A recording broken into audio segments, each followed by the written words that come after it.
En Gaceta Gunea estamos comprometidos con tu avance en las nuevas tecnologías.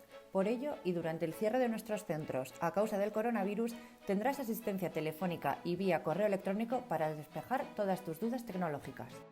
Uno de los objetivos prioritarios de este servicio es el de prestar apoyo a las familias que necesiten consejo o directrices para aumentar sus competencias digitales y así poder ayudar a sus hijos e hijas en las tareas online que los centros educativos están enviando a día de hoy a todo el alumnado de la Comunidad Autónoma Vasca.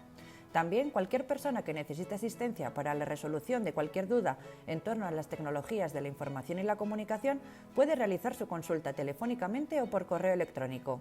En concreto, vemos fundamental prestar apoyo a los colectivos que necesiten ayuda en las compras online, trámites bancarios, operaciones cotidianas que ahora sí o sí deben realizarse desde casa y no conocen su correcto funcionamiento. También queremos prestar apoyo a todas las personas que desconozcan cómo hacer una videollamada con familiares, amigos o utilizar una aplicación de mensajería instantánea. Ahora, más que nunca, necesitamos estar conectados. Por ello, llámanos, escríbenos y no te quedes con la duda.